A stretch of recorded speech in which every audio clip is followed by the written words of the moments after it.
this quick video, I will show you how to use PowerShell or command prompt in order to format a drive. You could use this method to format a hard disk, SSD drive, USB drive, SD card, or any such storage devices. So let's get started.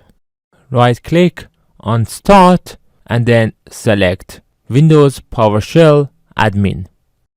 You could use the same commands for PowerShell or command prompt. I suggest you to use PowerShell because it's a modern version of command prompt. Type diskpart and press enter. This then will give us a lot of options to work with various disks such as SD card. To get the list of various disks, simply type list disk and press enter.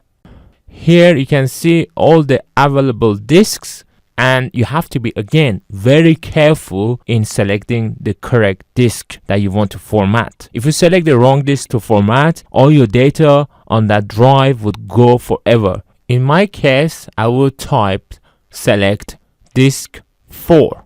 In your case, you need to type the disk number that you want to format and then press enter. As you can see in here, it says disk 4 is now the selected disk. In order to format the selected drive, you have to simply type clean, and as soon as you press enter, it would format the selected drive once forever.